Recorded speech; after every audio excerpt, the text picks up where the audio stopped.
to another episode of the Caffeinated Librarians. So I think we're just going to start this episode off. Joe has given us a very interesting recommendation. A mind bender.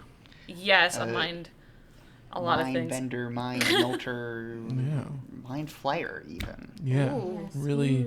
Throwback, and we discussed Stranger Things in one of our previous episodes. Go watch if you haven't. But so this is to kind of kick off our throwback series where we're discussing movies that, let's say circa 2005, you'd go to your friend's house and you'd watch on their PS2. So, we're starting off with David Lynch's 2001 mystery thriller. I guess that's what you'd call it. Mulholland Drive. It's a very interesting pick. So this really was like, I'm not gonna to start off the series. It was like, this was retrofitted to fit the theme. We originally planned this after Perfect Blue because I thought they shared some thematic similarities. This is literally the American Perfect Blue, if anything. It literally is reminiscent. And you can tell that this was done by the creator of Twin Peaks. It was very... It had the dated look that he had. It had the music, I could tell, from Twin Peaks. Same composer. Who apparently it was in the movie, right? Yes, he is one of the Castigliani brothers. Yeah. The cappuccino drink. No, sorry, espresso drink. Is he the one that spits? Yes. Yeah, he's the real big dude. He really did a good job making that look nasty. I was just like, remember when you just put it in your mouth and you just spit? No, he went... Yeah. I know. Like a waterfall down. This is the girl. This is the girl. I love that Adam's persistent. Before we get into some of these characters, Joe, why don't you sum us up what the movie was about? I would love to hear a summary of this movie. I'll focus on the first part of it, and then we'll go into general thoughts, and then we'll get into more of a spoiler discussion, because this movie goes places you wouldn't expect, folks. It's David Lynch, so you gotta expect the unexpected, I guess. So, when the movie starts off, it focuses on a young woman who, she's in a car going up Mulholland Drive. Two guys pull a gun on her. And then a car accident happens. And she takes a nasty head injury, but she walks away. And she has amnesia. And she hides herself in in a random apartment she finds. And then, Betty Elms comes to the apartment, played by Naomi Watts, and she is a perky, chipper, Nancy Drew-esque character. And she meets... bright-eyed new actress trying to get her way into Hollywood. Yes. She's an aspiring actress who won a jitterbug competition up in Deep River, Ontario. Jitterbug. And she wants to help the woman in the accident, who's now going by the name Rita, find out who she is. And it also involved in this is a young hotshot director called Adam Kesher. Adam Kesher, played by Justin Theroux at his funniest. Yeah. And question, do you think he was doing a Tarantino impression? I did not pick up on that. No. I did not Okay. either. I watching it this time, I was like, is he supposed to be like one of those guys? Interesting. But when this was made, he's really into the movies and he has a strict idea of what he No, wants. just like one of the hotshot indie kids from the 90s. Tarantino at that time had only done one, or had he already done 3? Oh wow. Yeah, Reservoir Dogs, Pulp Fiction, and Jackie Brown. So. Wow. Okay. And I think maybe Kill Bill came out 2001. I'm not sure though. Wow. Okay. Yeah, so he was very much, he dominated the 90s. Yeah. Wow, okay. 2003, Kill Bill Volume 1. Wow.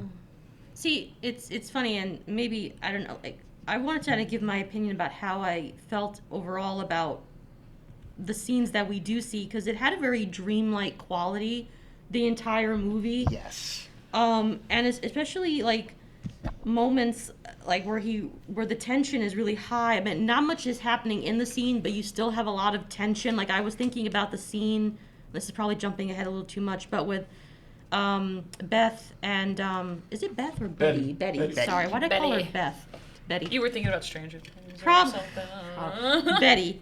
When Betty and Rita are in the bedroom and Betty wants to sort of help her get recall who she is, just let's check your purse. And like she's slowly unzipping, and you could hear the sound as the zipper is like being. I was like, oh, I said, just open the purse, and she's like, zzz. And then I said, I really wanted to just like go in there, yank it open, like just, and she finds all the money, and then like that really beautiful blue key, I must add. Whoever designed that key. That key is so beautiful. Which one? The one from the box? Triangular one, yeah. I was just like, because, so. It's a perfect mystery Joe item. has the DVD for it, and Joe sent us a list of questions that the director had to, like, pay attention to certain things. And one of the questions had to do with, like, who gave the key and, like, why? And I'm like, well, there really is no why. Sure but there is. I didn't see a why. Of course there is. At the ending, I think they're just Yeah. chaotic energy at this point. Yeah. But I was like, which key? I'm like, I was like, oh, so the blue moon key when it finally got to the scene, and then there was the other individual one. But I looked that one up too. So now we're already getting into the weeds of it, because I'm sorry. there is it's too much. in my mind, there's only one key.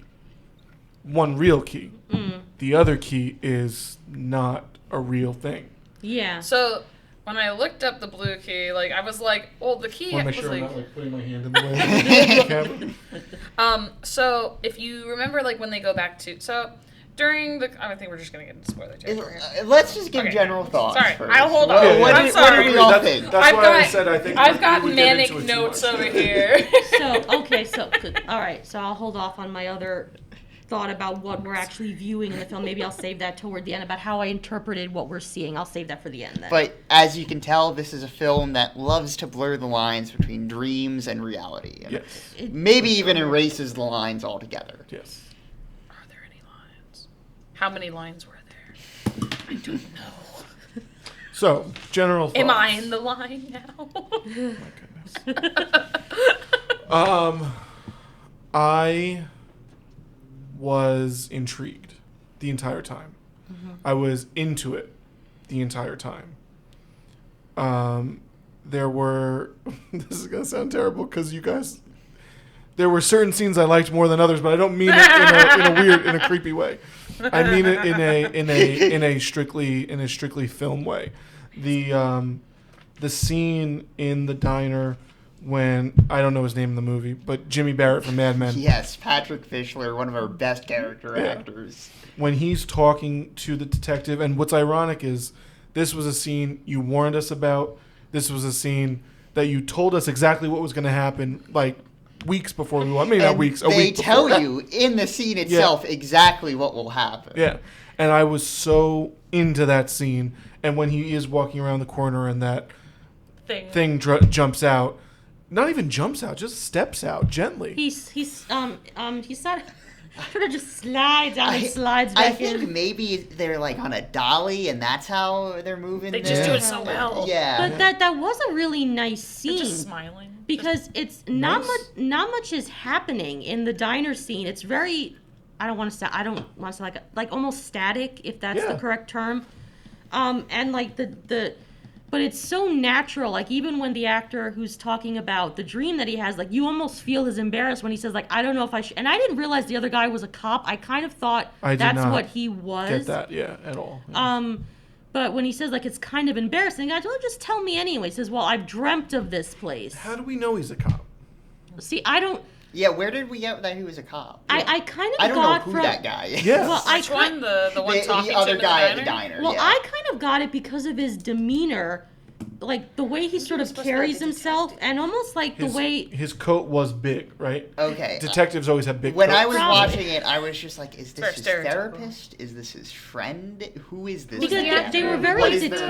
relationship? Who's the actor that plays the guy? I don't know.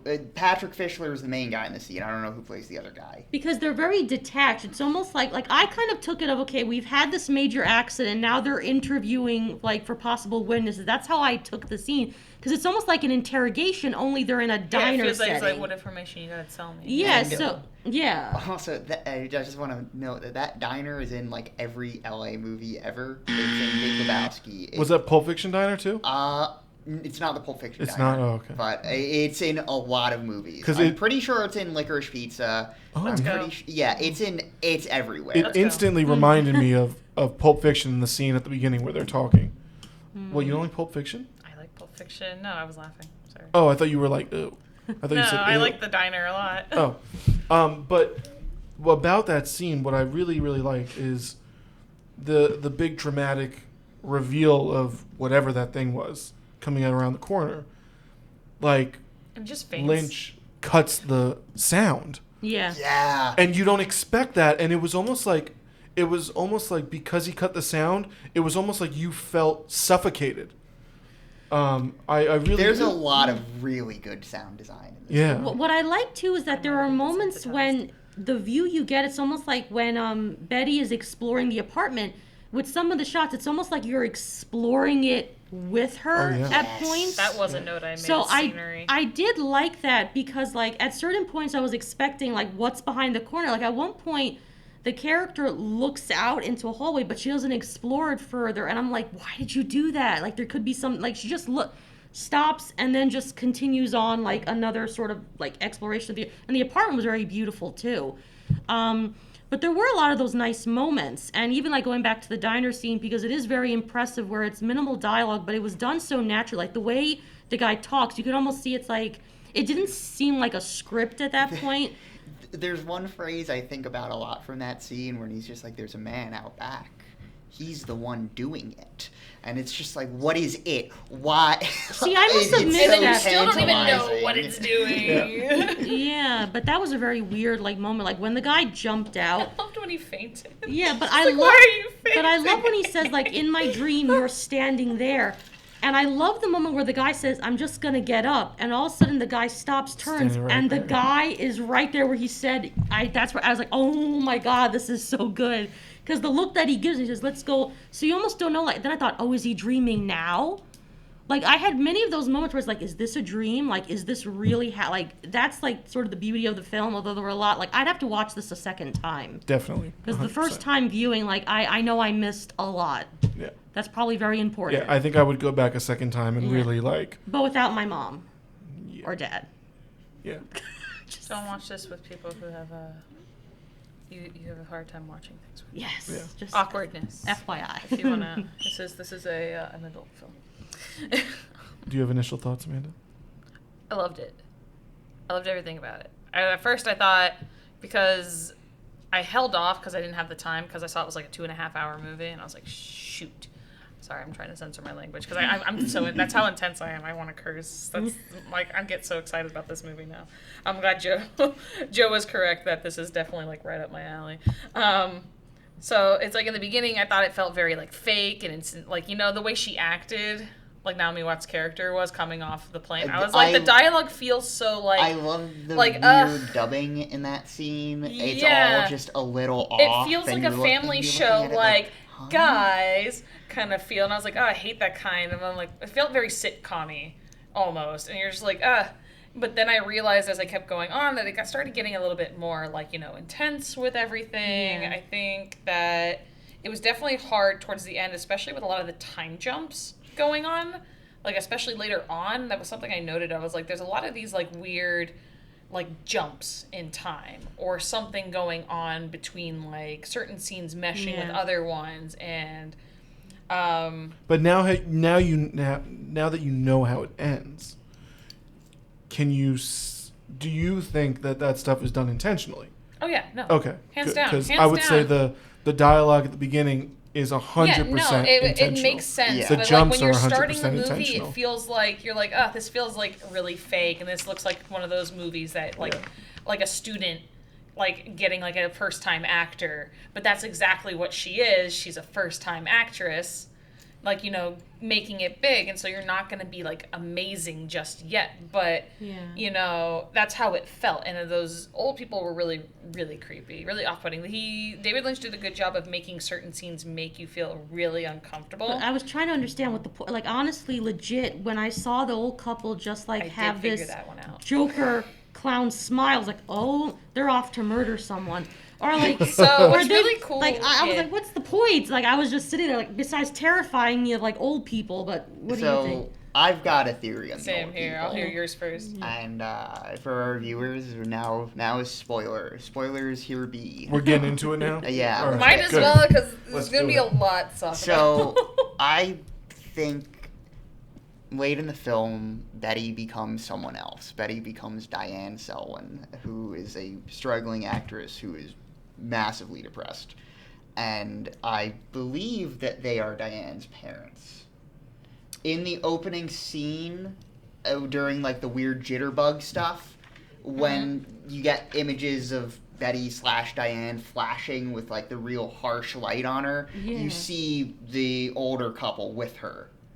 Yeah, And they're coming off the plane with her, and I think even earlier than that, he's saying. no, yeah. Oh no, you see the white with the jitterbug scene. Yeah. You see them with her.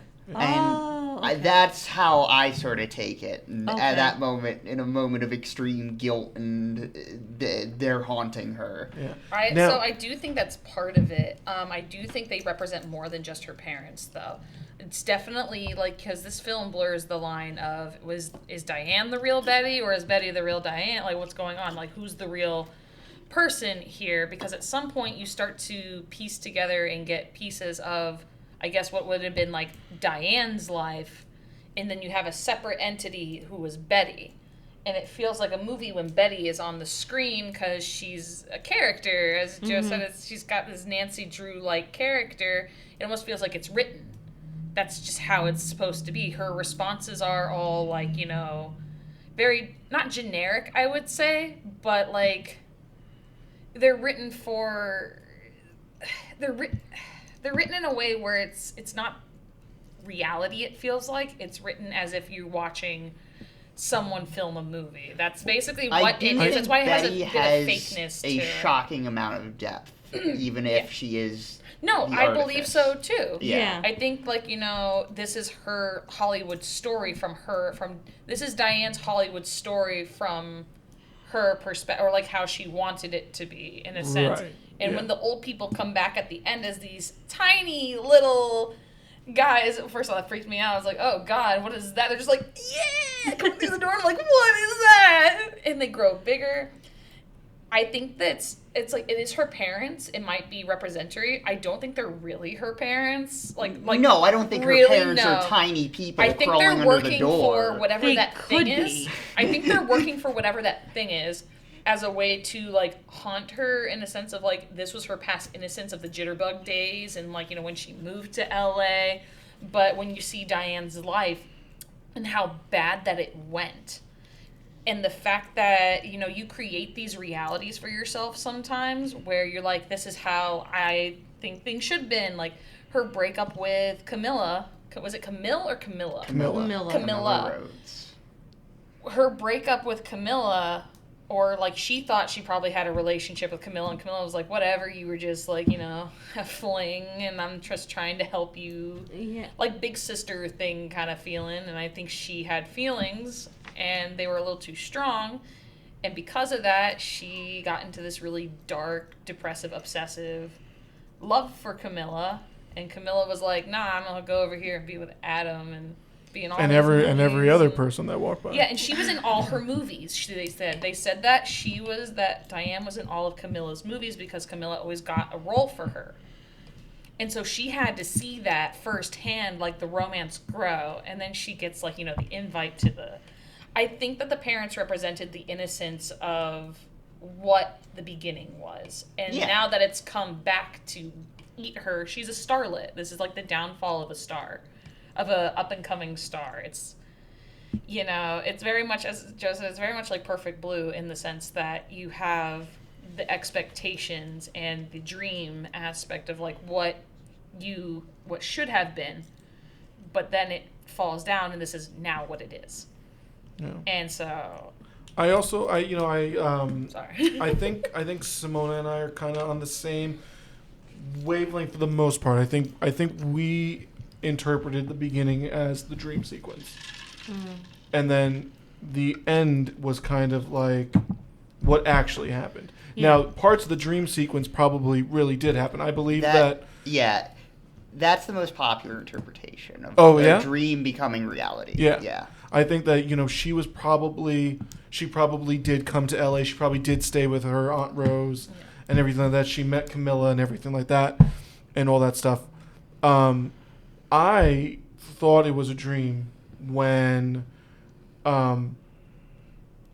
Betty offers to sleep in the bed to Camilla because Camilla just drops the towel and gets into bed. I'm like, nobody gets in the bed like that. This is a dream. Naomi Watts' interpretation of it is similar to that. Is that Camilla wanted her and was like, no, it seemed like that. Well, Naomi Watts, the actress. Yes, sorry. Yeah, she talked about it in an interview, and she was like, I view it as like, she's imagining this where Camilla is now Rita, this like perfect pliable doll. Exactly, that she the can person control. she wants. Yeah. It's I think someone did a really good job saying that it felt like a Vertigo. Like almost like the movie Vertigo, where he molds the girl into like his perfect ideal. Another moment that reminded me of Vertigo was Justin Theroux just shutting down his secretary. So brutal. Oh, yeah. I don't think that's a good idea.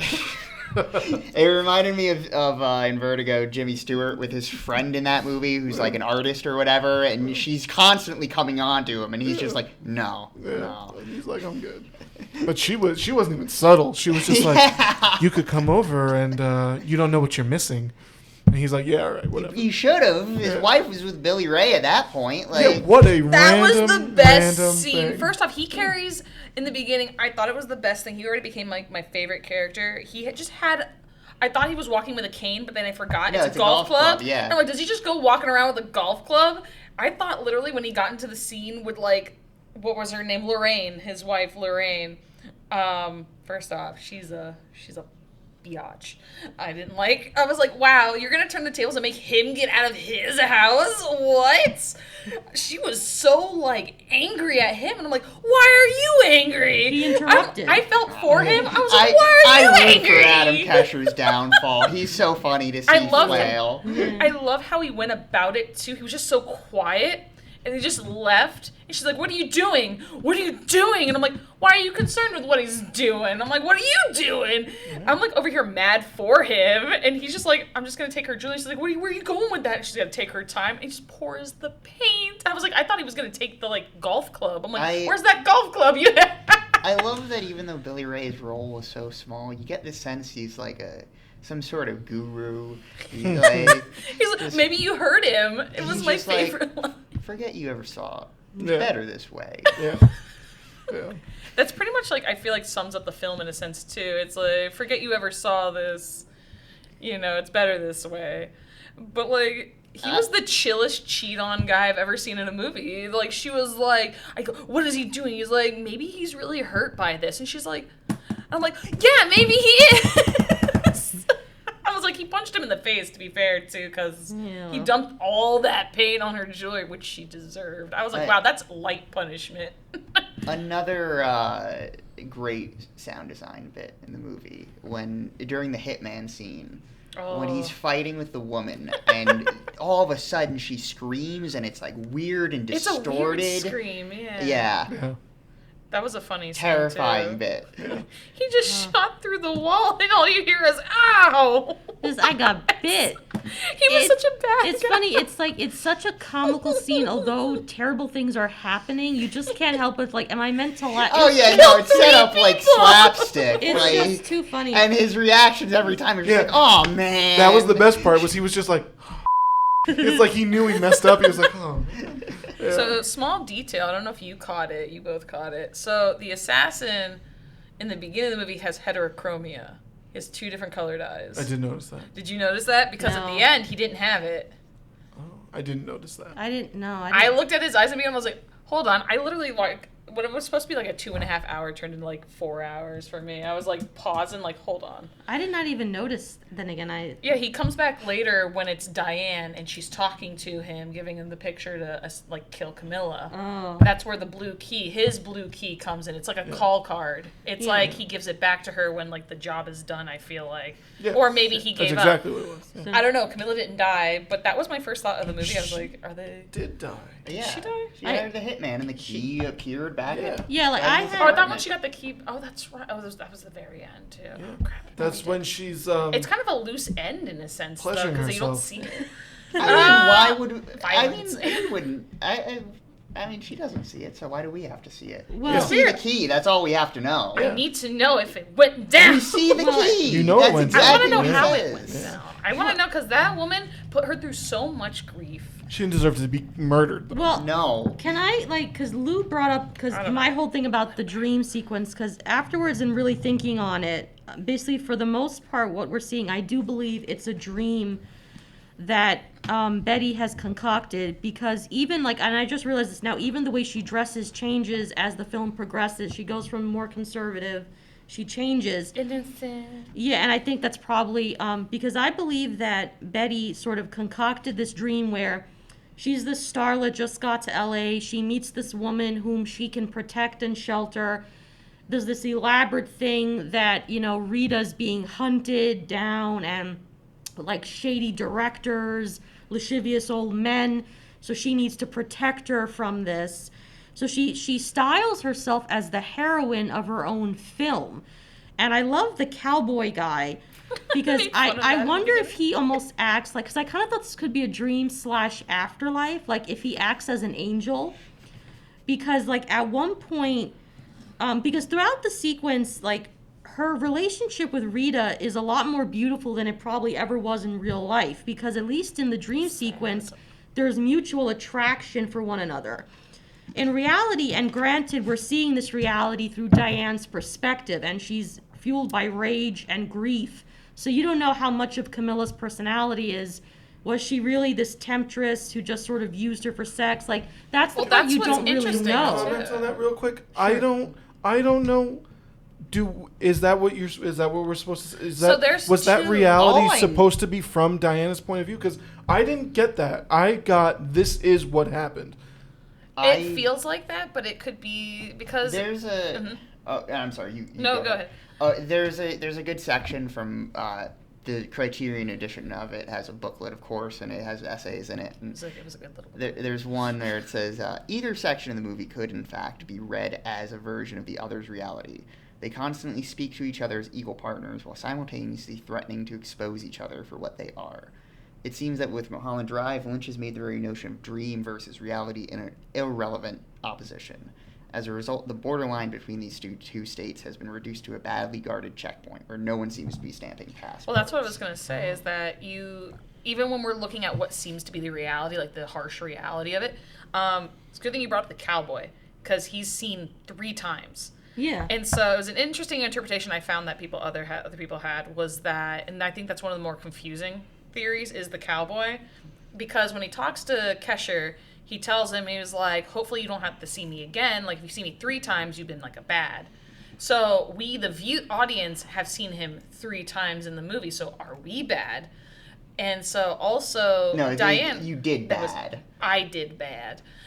But it's one of those things too where she's seen him on 3 sets. Well, she hasn't physically seen She him. saw I him feel twice. like Yeah. she's seen him twice. But it's like he says, if you see him more than once, then it's like a bad thing. And You see him walking through the background. You see him when he comes in and he tells her Time to wake up. pretty girl. yeah. And then you see him with Kesher. So as the audience, it's like we've seen him more. I thought that was an interesting play on that. People were like, "Oh, did the audience Interesting. do bad? Like, is our interpretation wrong?" But if this is all in her mind, then technically Diane would have seen him 3 times. yes, Like, if, it's like a movie. So people are like, "Did she see him 3 times?" and I think he does act as like an angel figure. And going back to the dining scene, the reason why I think he's this caught. isn't how it really happened was even the way you see Camilla when she opens the door, she still is very much playing the part of the seductress. And you see Diane at this point, she almost looks like the Betty that we see in the beginning of the film. She's more reserved.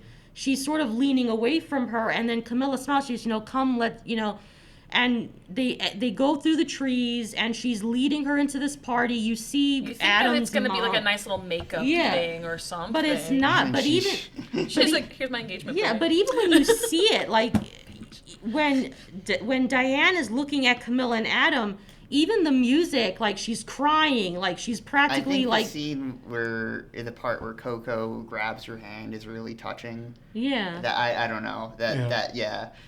Well, there's also more dream elements because you have 2 different Camillas in the same scene. There's 2 Camillas. There's the blonde-haired Camilla, Yeah, who's the from- actress, And then Oh, you yes, have yes. the other one, and in this scene where it's supposed to be like what you think is the reality of the situation, you see the other Camilla whisper in the other Camilla's ear. Yeah, and they she's kiss. laughing, so They kiss too. they do, because she made out with herself. I mean, she's really pretty too. One of the most hit my head moments in the movie is when Betty and Rita are calling Diane Selwyn's number, Yeah. and Betty straight up says, "It's strange to be calling yourself," and it's just like, oh my god. It's very I- interesting Right that there. way, I the didn't even duality. put that together until just now. That's, Well, like, it's supposed to Yeah. be apparently Wow.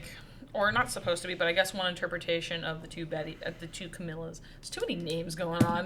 They have too many names. Camilla Prime and Camilla, Squared. Rita, Betty. There's too many names. So like the blonde hair Camilla is supposed to represent like the Hollywood, actress. She's also making her dreams come true. But if you notice the acting abilities between the two, it's like Camilla's acting isn't as good, I feel like, as like Betty's was. Betty was like, she got into that role. Like I said, that scene she auditioned for was That amazing. That scene was really weird, and it took someone really kind of like taking a little bit of a closer look. It felt very awkward because yeah. all the eyes were on the director, and they were like, "You want to say something?" He was like, "Oh." He felt I very hate incompetent. the direction he gives in that scene. But- It's Well, apparently baffling. that's supposed to Yeah. be because when you're looking at one interpretation, sorry, not what you're supposed to. One interpretation I saw was that when looking at the director, since this is Betty, it feels like this is like Betty's like dream. So her telling her story via the dream and the ways that she wants things to go. It's like she makes the director out to be very incompetent and that she's the best, like, everybody else is looking at him like, do you have something to say? What's going on? Even like, the woman who's like the casting agent is like, I was married to him for like 20 years. Like, I should know he's got really Well, that's not the director. That's the producer. Yeah. the producer. And so she's like, it was like one of those interpretations that she's making him look incompetent to make her look better. Yeah, I kind of saw that a little differently. I saw Yeah. it as just like, this is an inscrutable system. Like, I also didn't like that actor. He was Yeah, really good. exactly. Yeah, I kind of saw it as more of like, because I thought of it earlier when they're having that big meeting where they're trying to get Justin Theroux to change the actress. I kind of thought, before I knew anything about the movie, of course, Yep. I thought that it was David Lynch making a commentary about Hollywood. I Yeah. think he is. I think there's Yeah. a lot that's, yeah. Can I just say, I love Kesher in that scene, how he behaves like he just spawned in.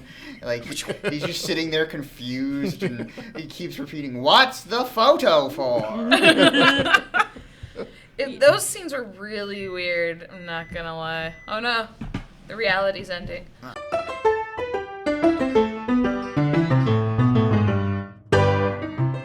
Going back, I also took the whole scene, like, with the director as basically, it's a serious critique of Hollywood, and even, like, the whole idea about how a talented actress can be switched with someone, this is the face we want to promote Because she's for hot. our own reasons, and never mind the other one. I definitely saw it as a critique, even Yeah, when the director says it's not don't wanna real. say- I mean, yeah, Until like, you make it real and... he depicts the Money Men as literal mobsters. Yeah, Like, so I think it was a definite commentary. Hollywood And is then- ruthless, and and when then they there's- get what they want. There's Mr. Roke, who's in that glass-sealed room. Why? With his microphone, like... Listening on all, it's like a chain of yeah, I phone think calls. that's almost like Walt Disney had his head frozen kind of thing. Like, the sits in a studio room. heads are these absolutely bizarre men. Can we also talk about the scene when the guy, who I guess is the lawyer, goes, "So what do you want us to do?" He just looked Do you terrified. want us to shut everything down? But I like how it's so staccato. Yes. Like, do you want? Like, it's almost like he can't What think were the for two himself. words the guy even said? Like yes and something else. Oh, Couldn't remember what he said. but the whole espresso scene. Can I just talk about that? Where We're like really I stuck felt on the espresso. no, because I thought it was gonna go another way. Because at this point, Adam is having his standoff with the other dude whose eyebrows, may I say, are actors in and of themselves, and they're just like having this stare off. There's the guy with his espresso. So finally, the waiter comes in. And the way he handles the espresso, and when he took the napkin, I thought he was gonna fling the hot espresso in Adam. That's where I thought it was going. I And knew then he wasn't gonna like it. I was I like, don't oh know. no. And then like the waiter like saddles and goes, espresso. And then He was goes, also wearing a nice little red velvet like yeah, suit. but I love And I'm how like, he goes, they he like really got him mumbles gussing something, up. and the guy goes, "I'm sorry." He goes, "Napkin," as if he should have known that's what he wanted, and then he gives him the napkin, and then he drinks it. Can't just and, take the cup. And he spits it out, but very artistically, I might add. And I like. Artistically? Yeah, it was almost like he just he like has opened such his a mouth. big gulp in his mouth too. No, it's but not it's just like- like he it's like- took a sip. He took a big gulp and then was It just just Well, pours he it. came here to party. He was But, taking shots. but my mom's reaction was, he is so rude. Like, even when they I first... said it was rude in Yeah, my notes. when they first come in, he goes...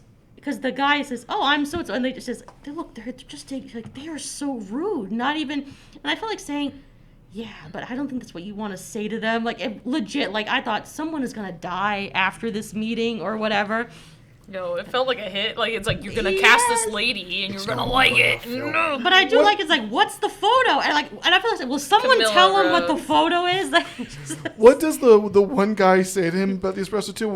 Doesn't he say something like, "That's one of the 4 best espressos in the Yeah. world"? He said he or did something? his research Yes. on this. He's like, I think you'll really like, because apparently it's like he's really picky. Yeah. Or something where you want to please him, and so he's like, I have the finest espresso. Is that I a did jab my at research, Italians? and then I think it really kind of is. It's mafia-esque where you have to please the Don or please and especially since someone Italians of it. are very picky regarding coffee in general. Like I kind of Napkin. felt like that my, was a yeah, jab. my sense of that Give scene him a cloth is napkin, too. because the big guy is the composer of the film who Yeah. always works with Lynch. Yeah. I've kind of figured maybe they were just joking about this one day. Yeah. Yeah, but yeah, it's and you brought up something too, and now I can't recall what you brought up that I wanted to comment on. Why don't we move over to the... Also, real fast, I did note the book in the bathroom was Paris. It was a tour. I didn't know if that was important. Probably not. It's just David Lynch does a good job of like making small details seem important, and so I wrote down like everything I thought was like One echoed piece of dialogue I really love is at one point Betty says, "It'll be just like the movies. We'll pretend to be someone else." And then later on, during the audition scene with that leathery old man actor, he says, "We'll play it nice and close, just like in the movies." And it's That whole scene He was made me kinda so creepy. uncomfortable. I know there was a That sense was one of my favorite uncomfortable. scenes. I loved that scene. I thought it was a good scene. Like it shows off her acting ability was really Yeah. good, but at the same time, it felt very uncomfortable with the like atmosphere around. And you it. could tell she was a little uncomfortable, but then nailed that audition. It's like she got rid of that Which fear, and she was like, I wonder if it could be also that at that point the Betty is just another role that she's put on, so she drops that role and goes into another role. And again, the juxtaposition of her rehearsing it with Rita, and then her actually auditioning it. I mean, 2 totally different tones. scenes. Yeah, no. I mean, it was really. I wonder if it's also because, considering there's mostly men in the room when she's doing that scene, maybe she feels like this is how I would play it if I were with a man, versus I'm with a woman. This is how I would play that scene. Although at that scene, Rita wasn't really doing much acting. She's just literally It felt just more like they were just going over lines. I know my dad does Yeah. that because he does like a theater. So like, yeah. it's She one wasn't thing just to putting read it and, like, much memorize. oomph into But her lines. even think about the way Betty was rehearsing her lines with Rita. Yeah. Was just a totally different tone. There was a lot of anger. Yeah, she was like screaming the entire And this thing. one was more like like I'm trying to push you away, but at the same time, like, Yeah. I'm falling back in love. And I love you, but I that hate could you. be elements of the reality bleeding in. And I wanted to go back to the cowboy because, like, I do kind of feel like he plays the role of Angel. Maybe that's not really who he's supposed to be. Maybe like the voice of reason or But something like, there to like caution. even when it goes back to I see him as just like the ultimate enforcer. Like, I don't know. well, when he tells her like, little girl, it's time to the wake Hollywood myth. Like, Yeah. up. Yeah. Like when he tells her it's cowboy. time to Yeah. wake up, and it goes I love his from hat. the body that I thought had a drug overdose, so then it goes back to Diane. And I was like, okay, now I understand what's going on even more.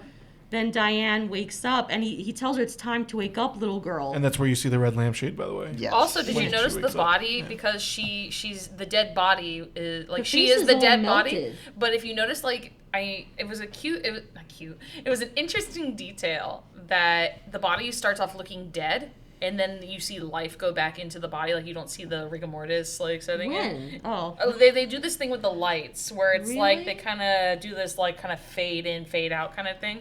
Because when they okay. when you're in like Betty's reality. They sneak into the room, a lot of breaking and entering. Just break into the house, and I'm not gonna lie, I called the dead body because they were like, oh, it smells. I'm like, oh, dead body. Yeah. And there she was, Yeah. and I was like, aw. And it's like the face is almost unrecognizable, and it doesn't look like Naomi Watts. But then again, it's set and rigor mortis there. But like, So- and then you get that scene where just reality splits. Yeah. Yeah. Yeah. So Also, the doo-wop audition is just Silencio. was it? I Well, didn't no, realize not that. like no. I'm not saying it's. I'm just saying like it's the same Oh, it's thing an of illusion. lip syncing. It's the illusion of Right. it, and right, yeah. Actually, can we segue to the Silencio Yes. scene? I wanted to Yes. get to that one. I Yeah. thought so. During the film, the two girls are going through this mystery, and they find at some point Camilla finds a key in her bag. It's a little triangle key with like a moon or something on it, and they end up finding themselves in a club called Club Silencio, where there is a very charismatic, very circus-like, announcer speaking in Spanish and also No hey translating. banda, there is no band.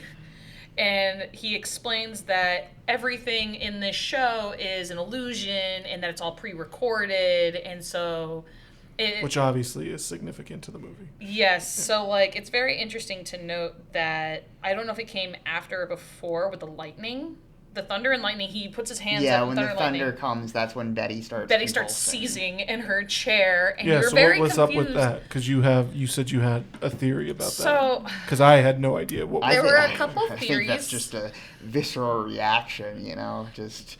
So there was this theory that some people had online that it was her, basically that was like her snap, like this was like when her reality is starting to, because the more Camilla starts to remember, I think the more Betty starts to remember as well, like things that would happen, and this is like a triggering effect, like she's starting to wake up.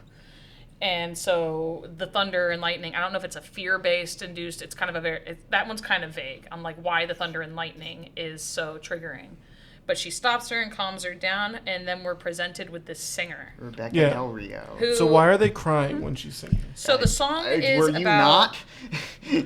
I don't know if I I want to. wasn't crying. I enjoyed it. No, I enjoyed the music. I find So that the very song- moving. And Yeah. once she passes out, I don't know, that makes me weep. Oh yeah. Yeah. Simona and Joe knew the song right off the bat. It's a Spanish version of a song called Crying. Yes, I think by you Roy said. Orbison. And so Oh. this is what I meant by I had to stop the film at some point, listening to the song, like this song's really important, and I'm going to look Yeah. at the lyrics. And I looked up the lyrics. It's a song about basically a woman who's abandoned by her lover, Oh. which kind of resonates with both of them in a sense, I guess. Well- Maybe not Camilla so much, but maybe more for Betty's side, since we know more of Diane, Betty's side. Yeah. Of how she might have felt abandoned by Camille, leaving her, using her, and abandoning her love for her and going to somebody else. And that's kind of what the song is about. Multiple somebody else's. Multiple herselves.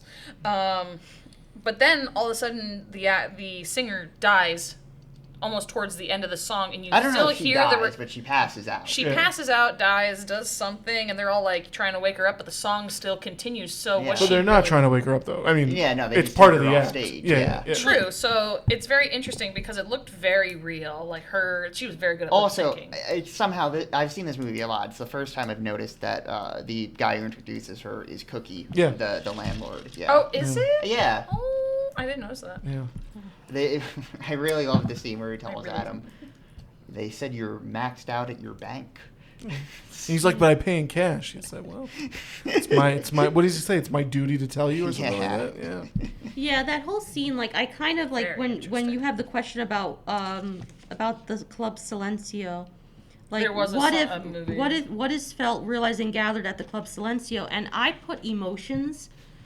That's how I kind of think like what they're trading, because like when the singer starts singing and like it's like I'm crying over you, like Betty and Rita start crying, like they're overwhelmed by these emotions, and there's all these close-ups of their faces, Like they're close-ups just of crying, the yeah. singer, and so as it crescendos, then she passes out, but there's still The song is still playing. It's venting not these fully over emotions. yet. So I think that's almost like what the club is eliciting. And when like at first I couldn't figure out what she was singing, and then I recognized the tune. I was like, oh, okay, I know the song that she's singing now.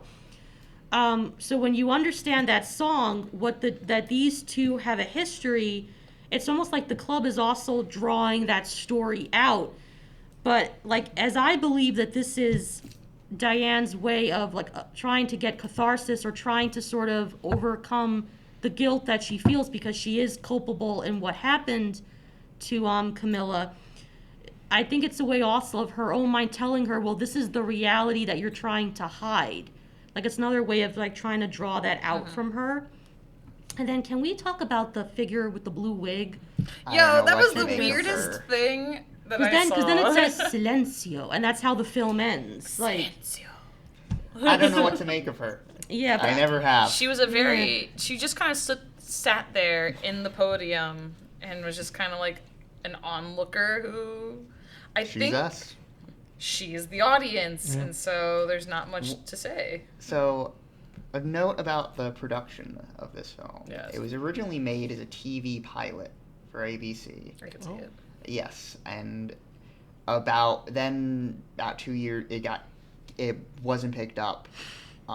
And that's still kind of a sore spot for Lynch. This would have been a very interesting, like, week by week I don't show. know what they would have done, to be honest, but it does sort of explain the weird discursions in the first part of it. Like, it's like, oh, maybe the Winkies guy was setting up a plot line. Like, I don't know, but then he got, like, 2 years later, he got funding from the government of France for some reason. And shot, like, 50 more minutes and re-edited it all. And, Wow. Yeah. So, I found this website which talks about the blue key. Oh, is it MulhollandDrive.net? Yes. That website rules. It looks like it's the 90s still. So, and they talk about, Still using those so it cool says, backgrounds. like there's this one part, and the guy's name is Dan, the innocent bystander who saw the key earlier. So it says, this is why I believe that the key was behind Winkies, because Dan, innocent bystander who saw the key earlier when Diane saw it for the first time, died when he saw the horror that existed there. Then it says, seeing the key led to the complete destruction of any innocence still felt within Diane's life. This is the key opened Diane up to an existence like the one the crying lady experienced after killing her children. Who is the crying lady? Is that the singer? Who is the crying lady? I don't know what they're talking The about. crying lady after she killed her children. Yeah, no, I don't know what they're talking about Let me see if I there. can find her. I have the Because I thought it would be linked. Oh, it is. Oh, it's the female singer, La Llorona de Los Angeles. La Llorona. La Llorona? So the myth of La Llorona is a Mexican myth about a woman who, out of grief and rage, murdered her children. Her And husband now, leaves her for another woman, and so she's a spirit that now haunts. So it's a traditional ghost of Mexico City. She takes children. Yeah, legend has it that circa 1550, Mestiza Luisa de Oliveros, in despair, drowns her children in a river after being despised by her lover. So that's what it is. So, like, in Mexico City by night, lamenting her children, mis hijos, where are my children? Okay, in a certain sense, okay. So that's who the crying lady is. Okay, it's the singer. She was crying. Okay. Oh, okay, never mind. But I was trying to figure out how the blue key. I'm sorry. Yeah, that's what I was going to go back to. So how does that? That's when she realizes, like, oh, I've killed Camilla. Like, So she says Del Rio okay. has a Kinda like tear, her which I realization noticed to the reality. singer has a tear painted on her right cheek as part of her makeup, indication that she is aware of the illusion. This is all fake, yet she pours herself into her performance completely. It As says, she should for in a place that's based on yeah. illusion. So it says Rebecca Del Rio incidentally mirrors Betty, who is also of the river, Deep River, Ontario, and who was also crying over unrequited love. Interesting. Sad. But the key is very nice. Like, I like the design of the blue key. oh yeah. So now, it's, when they come back from Silencio, that's when they open the box, right? yeah, That's when Betty is disappears. nowhere to be seen. Betty disappears, and Camilla finds it in her box, Yeah. and she's looking for Betty, and then opens it, and then there's just a void, and then you hear all. Now, I had a question about that moment, because you hear the sound of something falling. At that exact moment, you go back to the true owner of the house, Yeah, Aunt comes Ruth into is the there. bedroom because it's if she heard something. Now, I'm going to try to articulate this, because when I was thinking it was getting jumbled in my mind. So, in the beginning, you see Camilla she's almost shot, or maybe that's the moment she is shot. She stumbles out of the car and she wanders through the street. She's running from something. Is that supposed to be the moment where maybe when the hitman didn't kill her at that time, she managed to get away from him? She hid into a house, but he followed her into the house and killed her? I don't think so. Oh, okay. No, That's yeah. just me then. Okay. No, this is Okay. so when we meet Camilla in the beginning, she's in the accident. But I think so you have a lot of Betty's life where it feels like maybe this is how she's making excuses. It feels like she's making excuses about why she didn't get hired as like a top actress despite being so good. And like, you know, Camilla being this caring, passionate person who wants her and, you know, is sweet and kind in her eyes. And like, you know, the director being forced to cast Camilla. It's like there has to be all these elaborate reasons why I didn't, like, you know, become the star I was meant to be. Her life didn't go the way that it was supposed to go. It feels like, and then, you know, Betty leaves her dream, then we're all snapped back to reality, but it doesn't feel like the reality's the reality because there's the symbols of, like, the cowboy. But and then there's the second Camilla, so... Even in the reality, like, in the reality section, things are more jumbled than in the dream section. So yeah, with all the time skips it's sort of... I don't know. I think they're both equally valid. Yeah, because at that point she's already mentally deteriorated. Like, I think it's without question. And until she ultimately, like, you know. And what was the significance when it says, notice the robe, the ashtray, the coffee cup? There was the piano ashtray, the brown mug, and then there was the white robe. Yeah. Unless they meant the robe as in somebody else was wearing. In Aunt Ruth's apartment, the robe's very luxurious, and in Betty's, and in Diane's, she's kind of worn out and and gross. it's this terrible ratty. Oh, it's like time. I think that's it. I don't think it's time. They're no, different it's a reality robes to begin with. Yeah. It's like one is the more luxurious dream of what she wants it to be, so she's living luxuriously. Her aunt, she may have this idealization.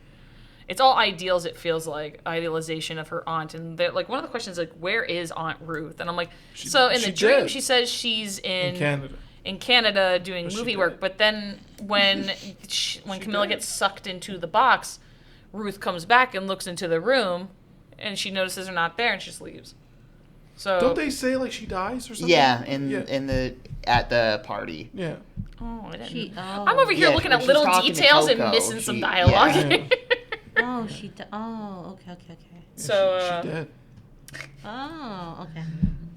So also there was the notice the appearance of the red lampshade, which only showed up twice, only to show us that it was Diane's. So what's phone. the significance of it though? I think because the beginning scene, there's this chain of telephone calls that Yeah. don't inherently, like, you know, all... It feels like they have to do with something with each other. It might be because, since that's the dream right there, or maybe one of the dreams, what we think is the dream. It's Mr. Rowe calling in that this is the girl. Yeah. Maybe telling her that, like, Oh, no, it's the girl is still missing. So, the girl's still missing. It's tracking down Rita. Yeah. Yeah. So... It might be the illusion in that reality to when we see it in the other reality where it happens again and it's her. You can also, you know, I think we have to come to grips with the fact that not everything in it needs to necessarily make sense, because that's what having a dream world allows you. Oh yeah, no, it's an open system. It's not closed. There's not direct correlations. Yeah. It's just whatever you make of it. And yeah, which is really the cool thing about that stuff. But you know, when you said the old people were her parents, that like added like another level to me, because you mentioned this when we were in our office, and it was something I didn't really notice, and that just made it just like another level of heart wrenching, just like. This girl who was probably so excited to go to Hollywood and so eager, and her parents were probably so happy for her and eager for her to go, and her life just falls apart because, and correct me if I'm wrong, if you guys got a separate sense, she obviously becomes a drug addict. She becomes no, I guess not obviously, but I got the sense she became a drug addict, and she was like, just her mind was just mush by the end. Wherever she is, it's not good. Yeah. I also, She's not in a- I also think it goes back, if we are supposed to view it as another critique of Hollywood, especially with a lot of the scandals that came out of Hollywood, a lot of the child sex abuse, or just, you know, the whole casting couch, basically revelation. That's, you know, it's. I think if we also view it through that lens too, like Betty, you sort of see only one aspect of reality, especially going to a big city. And there are many moments when, like, the two parental characters say, be careful, you know, like, it's a big city. You know, even Coco, I think, tells She's a her small fish in to a be big careful pond. as well. You know, there are many moments when people are sort of bringing to her attention where, yes, there is beauty, but there's ugliness as well. And be careful to be able to tell the difference. Because even, like, when she... like, the fact that she accepts that there's a naked woman in her shower, it's just like, oh, I was just... Yeah, she was so nonchalant. I'm like, oh, okay, naked girl. But I think that's also supposed to be an aspect of Betty's innocence, where it's like, oh, okay, well, I'm sure there's a logical explanation. Oh, my aunt probably knows you. Meanwhile, Coco goes, who is this woman? Like, you should be concerned. You don't know her. So I think that's also that she must have come with such high dreams, but within that industry, there are people that prey on you. So she fell especially prey. with her level of innocence and Yeah. trustingness. And She just just from let a Canada, girl. She just so. let a Yeah. girl she doesn't even know, who's not even related to her aunt, knows her aunt. She's just naked in the shower and been like, "Oh, I'm so sorry. It's none of my business." I would have been more I'm like, "It weirded is your out if she business." was clothed in the shower, though. She was not clothed. Right? in Wouldn't the you have been shower. more weirded out if she was Yeah, clothed in the shower? this is true. I would be too, but also I did make a funny note on that. I was like, her makeup must be really good if it didn't even run in the shower. I'm like, she still had like the lipstick and the nice smoky eye look, and I was like, that's some But I damn wonder, good because makeup. the name that she chooses is from Rita Hayworth. Yeah. She sees the The poster. golden era of Hollywood. Yes, and there are older actresses in this. Coco is played by Ann Miller. Lee Grant shows up. I remember there was and I forgot who the show was called, but he was talking about there's this one movie where the woman is dying of frostbite. In the film, it's I think in the 30s, but she's perfectly coiffed. Her makeup is on point, but she's dying of frostbite. I'm kind of wondering if Rita is meant to embody that perfection, so maybe it would make sense that she's supposed in to the be the shower, ideal Yeah. but person. she's still perfect. She's you know, beautiful. that she's put together. You know, that's how maybe you could interpret that as well. But yeah, like that's why Maybelline. I find like Coco and Diane's interaction at the party so moving, because Yeah. like I mean that's Ann Miller telling someone like I understand, like Hollywood chewed you up and spit you out. Like Yeah. I wanted to jump yeah. over that table and smack Camilla. I'm like, how dare you invite her to this? And Lynch has made 3 films set now. I think they kind of form a loose trilogy. Lost Highway, which came before this, and Inland Empire. And those 2 are, I'd say, even more explicitly concerned with like exploitation of women. Oh, okay. Oh, interesting. Well, clearly David Lynch has an agenda. Not an agenda per se, but he's definitely got a thing he wants to say. Well, I think it's also Yeah, because and like Twin Peaks also centers a lot on True. abuse, and Yeah. I Exactly. think these are things he cares deeply about and finds extremely upsetting, and something you need to commit. Well, I'm not going to lie. It's not the, like, you know, there are several. I think that it's one of the biggest tropes that you can see in movies when they talk about like a young starlet, someone innocent and pure in the beginning of everything, losing it all to, like, you know, they're a small fish in a big pond and they've got to figure out where to go and who to be with, what connections to make. You know, they're new, and so it's easy to take advantage of new people. And, you know, you make them do whatever you want, make them carry your backpack in the hallways and all your textbooks and bully them at the same time. Are you talking from experience? No, I didn't do that. No. I'm kind of curious. No, I wasn't really I was like in 2 different schools at the same time, so I was like, no. Can we go back to Did you the make somebody carry your book bag? No. Oh, I no. never did that, but I did drive. Like my friends, like to and from school. But that was a Oh, me that's nice thing. of you. Yeah, no, that was a me thing. I wanted to go back to the assassin scene because it's just so brilliant. But because after he kills the guy and he takes the book, what was the book that he was? That guy was involved in the accident. He was in the second car He was that didn't crash into Tying up Rita's loose car. ends. Okay. Yeah, and that was his black book, and I think his thought was just like, all right, let me find the other people. okay. Numbers All of the right. whole Yeah. world or something. Because like I that. like how he perfectly staged it. And then, why did he fire the other shot through the... He was cleaning the gun off, and he... accidentally shot it through the wall, and that's when you hear the woman go, Like ah! And then, like, I like how it's like, I had this perfectly staged, now I need to go find... Yeah, And then he had to kill the janitor. It was like 3 people. Hey, man, she's really struggling. How stupid is the janitor to go in there? But you know how He's like- I didn't expect the janitor would, because I kind of took it as, you know, I'm reminded of that famous Kitty Genovese case where the woman was stabbed multiple times in front of an building full of people that actually watched her getting stabbed to death. It was a old case, I think, in the 50s. The whole bystander effect, how everyone assumed, oh, someone else will call, and she was screaming and no one. She died in front of I don't know how many people. Well, when they were talking, when I saw the janitor, I assumed the janitor's going to ignore it. Because the janitor is not... I didn't see anything. Yeah, because the way the janitor behaves, the guy is literally says, come on, I need your help. I'm dying. Well, he's seen here." it now, And so... he's just... But I assumed he was just going to walk away. I didn't expect him to actually come into the room with the vacuum. At that point, why not just run away? I think the best scene in this movie, don't though, know. was the throwback to Lorraine. Was the other scene after he's been kicked out of the house and the big guy comes to the house looking for Adam Kersher. Oh, Props to Lorraine. She Kesher. immediately got on. Yo, and she then was like, started- who are you? And he's like, is Adam Kesher there? She's like, no! And then he just gets in the house and he pushes her away and she climbed on him like a spider monkey and she was like... Did anyone else kind of think it was funny when he just punches her and just knocks? He's still Knocks calling her out out. Adam Kesher. I'm sorry. And the boyfriend comes out.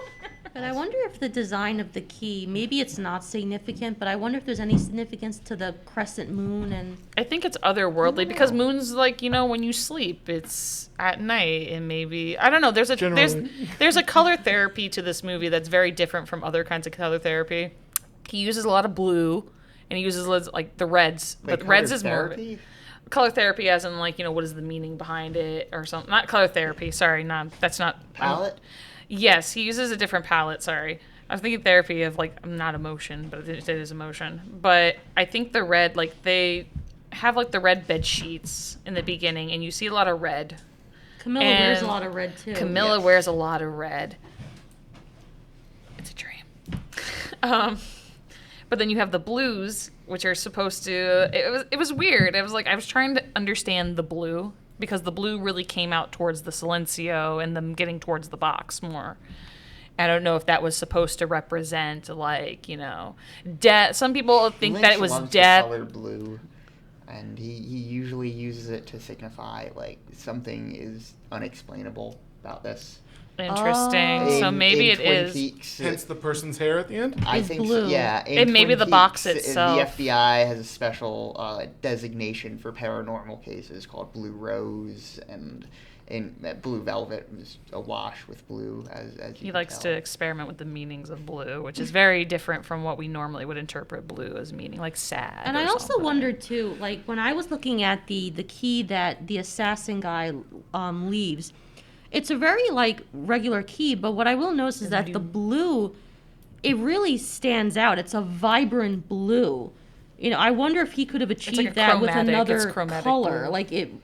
The key really stands Yeah. out. I think it's supposed to, with everything that's kind of a dull colored throughout the entire But I wonder movie. also The why he blue. chose blue. Is blue, could you have achieved the same effect if you had it, green? I thought they were going to be the same key because of the color. I was like, maybe this is a different interpretation of the key because it's her touching that key and Camilla's touching this key. But then I was like, maybe not. And then maybe we're I was just trying to thinking make way too hard on assumptions this. in the beginning. Is Camilla really dead? Are they pulling a Sixth Sense on me? Is it what? I think she is dead, for sure. Yeah. She deaded. Yeah. She got deaded. Yeah. And I think that the beginning with the assassin scene and everything like that, again, that's Betty dreaming and wishing that she hadn't done that. Could I ask you, do you know, in the scene where the two cops are investigating the crash site, I could not understand what either of them were saying. They were almost mumbling. But I had headphones on, so it wasn't Oh. too Same bad. here. I was okay. watching They it with were- I'm not sure I headphones. remember. One but- guy was like, looks like a crash, ain't it? And the other guy was like, yeah. Yeah. Yeah, I it was think they were yeah, trying to it think, was do you pretty think it was an accident? No, bafflingly, Or, yeah. bafflingly,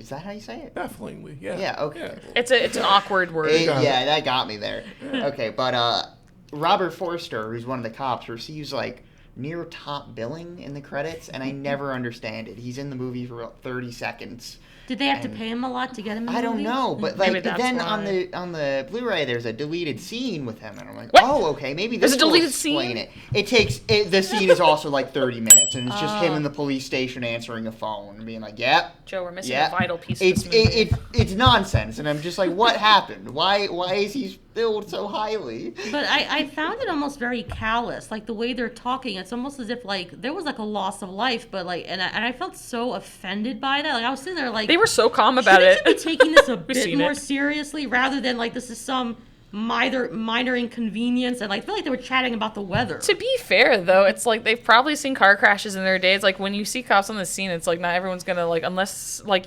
someone's already been at the scene, like taking the pictures. They're there, like Yeah. okay. but- They're older cops too, so it's not like they probably haven't already seen it. And there's not much you can do at that point either. And they're detectives, so they're Yeah. not. They're probably. They're they look very at it different than and they cops. say, Yeah. It's a car accident. I mean, that's all there is to it. There's no investigating for us to I do. still felt offended. They should have been more concerned. I don't know. No, So- I think Lynch wants you to feel offended. Yeah. Thank you. Yeah. See? He wants it's interesting. It makes you want to feel a lot of things. He makes you want to feel uncomfortable. He wants to make you feel uneasy. He wants you to look at small details that apparently just sometimes aren't even relevant, because that's what I did throughout the entire one. Like, this seems like one of those movies. Like, I wrote the book down thinking it's a blue book called Tour France.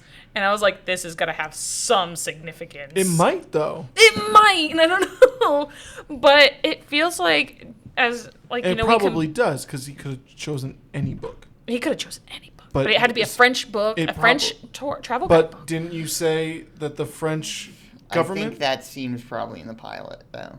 Oh, Yeah. Oh, look at me! You can find the pilot on YouTube, but it's in like bad quality because Oh, it's yeah. from a VHS tape. And oh, makes sense. But out of all the questions, notice the robe, the ashtray, and the coffee cup. The coffee cup was the one that went past me because the only coffee cup I saw was either the espresso cup or the brown mug she had pouring her coffee into. And I looked at every scene that mug was in, and it wasn't in many. And I was just kind of like, Those What remind do me you of the want me diner to- cups. Right? were they were diner mugs too? But I didn't pay attention to those because they wanted me to pay attention to the robe, the ashtray, which there were two of, but Joe said to pay attention to it's a piano one. yeah, that's at the end. So yeah. there was that one, and then there was the mug. That coffee even cup. shows back up, like it gets taken away and then shows Yeah, back up again. it's just And the did note anyone of like, else okay, notice this this, or is did happening. I misinterpret this? So in the diner scene with Dan and Cop We're Dude, really I'm going to into go this. back to the diner scene. Okay. There's a scene when they focus on that Dan is having eggs, a coffee. He didn't even finish his Like- breakfast. but- Nothing, didn't even touch it. I know, but was then pissed. when Dan walks away from the table, his mugs that were filled, both mugs are turned upside down as if no one was drinking from them, and there are no plates of food. It's because Could it just have been bad editing? in diners, normally cups are upside down to show that, like, oh, so when the next guest comes in, they But can I- flip it over, and so no dust gets inside. That's See, why when I- you're at home and you put your dishes away, I don't know if you guys do it. I do it because See, I was thinking much restaurant bigger. family. We always put our cups upside down when going in, like putting them away, because it's supposed But- to prevent dust and.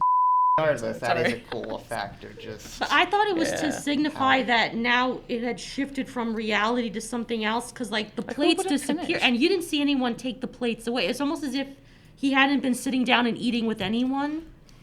I'd have to rewatch to But notice maybe- that. maybe it I was don't just think me. I love the. I didn't notice that. I think I was just more upset that he didn't finish his breakfast. I I was like- like, that's a perfectly nice breakfast. So when he gets up, the plates are gone. Yeah. So essentially, Someone took 'em. when Dan has finished telling the, I'm gonna call him the cop. Maybe he's not.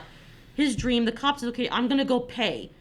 And then there's a shift, and Dan has this expression on his face, and he turns, and the guy is standing where he said, "In my dream, you're standing there." He looks at him too, like, looks at him, and then they focus on the table again, but the cups are down, and there are no plates of food. And within that moment, unless more time has passed than we realize, you didn't see a waitress come. It's almost as if he hadn't been eating anything. Like, It's very I don't know. movie-esque because in movies, sometimes when you go into places like nobody uses the bathroom, they're getting more into that though, which is nice. People have bowel People movement. using the bathroom?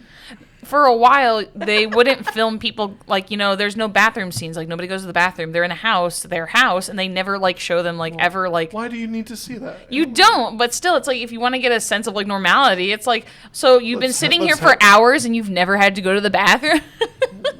And you just drink coffee and tea and all this stuff. How many cups of tea did you have? And you don't have to go to the bathroom? I don't find myself thinking about that too Same. often. Look here. I think about it. I'm like, I really love in the diner scenes when Betty and Diane are both there and they see the waitress with the other's name. That's Diane that's and good Betty. stuff. Yeah, it makes her look like maybe she named herself Betty in her dream to give herself that small And did town she- waitress. So going back to homeless guy.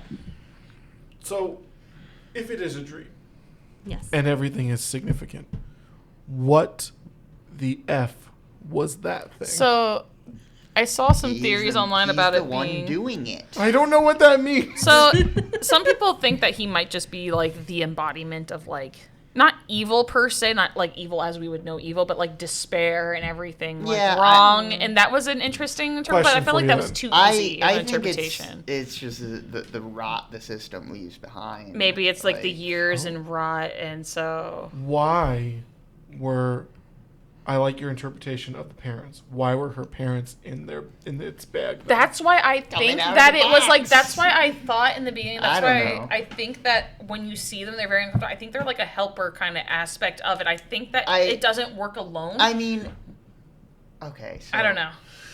So if he's the rot, and I guess just as like They haunt. almost just like here is my innocent beginnings coming out in They this, might be the reminder of in the this innocence. muck. Yeah. Like yeah. And it comes to bite you. I am now the refuse of the system, and It's showing. Okay, I feel like I can there's see like. that then. I think going off of that, you get the innocence. Like your parents will always be there to support you. They're there for you in like your times, or they're supposed to be. And someone like her, who's making this idealistic, dream for herself, has this, two caring parents who see her off. in the dream they're just a random old couple. They She are. met. That's what I was Yeah. gonna say. That's why I was like, maybe they are her parents, and maybe they're not. I don't know. They are a bunch of randos that they just happen to meet on a plane or something. But if they're supposed to be this kind of like a reminder of going back to the innocence and having it be play out in the end that it is, they're coming back to show you that like you were so naive and this is what it is. It's like kind of like coming to bite you. That innocence is coming back to bite you in the butt, that maybe you shouldn't have like, done these things. Maybe you should have maybe smartened up a little bit. Maybe you shouldn't have been so idealistic that you would give yourself over to someone or something that, she rotted and she died and she paid her life for it. And so I don't know. There's one part in the second scene with the man behind the Winkies where you can see the apartments in the background and people are just moving around them. And I was just Very like, realistic. can you imagine just living there and looking at this guy? Like, Just looking out your window just one like, night, huh? taking out the trash. Taking out the trash. Ah, and the just little like, old people are out again tonight. See, one person They were says so creepy with the little people. he That's what they- represents our inner fears. Like that, even Detective Domgard, so he's a detective, believes Dan can overcome his nightmare by choosing to recreate it in the real world. But remember, this scene exists in Diana's dream world, and this homeless man represents a portal between that dream world and the real world. So, but maybe like maybe it's like constantly replaying over and over and over again. It's being reset every time because it feels like we never really got true reality. Interesting. Because, as we said, we saw the cowboy in what was supposed to be the reality just walking in the background, and also the two Camillas. So, it Now- feels... That's what it feels like. At the end of the movie, how many of you started singing, "It was all a dream"? I did not. No one? No? Just me? It was just you. That really Way should be to the make credit yourself song. feel happy at the end of the film. Oh my god. In The Return, there's one like hip hop song that keeps playing in it, and then like somebody figured out it was just the first result on YouTube if you typed in royalty free hip hop beat. That's great. That scene kind of, when it's also that jarring white scene, but it's Diane and Camilla together. I kind of saw it how in her afterlife she achieved what she wanted, like a happiness, like for the two of them. But it I think also that was the end goal. But it also reminded me of Lana Del Rey's song "Summertime Sadness." Oh. Because in the video, I don't know if she's the one who's dead, or it's the woman that she's singing about has passed. But that's what it kind of reminded me of, because there's a scene where it's Lana and the actress who's playing her love interest, and they're sort of standing side by side. It kind of reminded me of that moment. Like, I had that video playing in my mind when I watched that scene. Oh. Yeah. So I Is just Lana had Del Rey still dating James Franco? I don't think so. Nice. Didn't she marry like Nice. like Axl Rose or something? Oh, really? Oh, Yeah, Oh, I don't know. good She for married some him. weird old rock star. Wow. weird old I could see that from her. So we have lots of thoughts about this movie. Yeah, we talked for a long time, guys. Yeah. Longer. This is It's a a long longer episode. episode, but I think that's okay considering the amount of time we have. Now that the library is officially closed to the public. Sorry, this wasn't an announcement in the beginning. The library is now closed to the public. Starting next week, you'll be able to... Not next week. Not next week. This week, you've already This been able week. to go to Yeah, 906. this is coming out after all that, so. That's right. My bad. Sorry, everybody. Oh wait, no, yeah, you've been coming to 906 for 2 weeks now. Yeah. I'm all sorts of cobbled. This movie got me all combined. I still want to talk about it. Like, I still love all this. I'm gonna like deep What dive Amanda more. just said was all a dream. All of this is a dream. How do we know we're not living? Dude, I'm not gonna go into Descartes. All right, we're not gonna go into a Descartesian rant about what's real. All right. We're all just in the Matrix. Oh, that also Exactly, Oh, Descartesian. the use of blue reminds me of the Matrix too. The blue or the red pill. Perfect Yeah. blue. All right, but we gotta lead out. We gotta wrap this up. All right. So, Poor Joe's gonna have like 6 hours of it. so for all of those who don't know, the library is closed to the public, but we are at our temporary location located at, I don't know the address. 906 Route 6, Manpack. So you New can York. come if you have books on hold. You can pick 10541. them up there. If you have books on hold, you can come pick them up there. If you have any returns, you can go drop them off there. But as far as coming in person, We also have that's tech right help. now. By Yes. appointment though. By appointment only. By appointment only. So And Simona's appointments are when? I don't know. I haven't memorized them yet. uh-huh. Just ask When's for your Simona appointments? personally. Do you have appointments? I don't have appointments. But you will be. We're gonna be putting you in. Will you? Yeah. Oh. Yeah. see Lewis about was like that. surprised. We'll see about that. All right. Joe's really gonna kill us. So All right. Bye. watch the movie, check it out. I hope it's somewhere in the system. Yeah, check it out. Love it. Bye. Bye, everyone. Bye.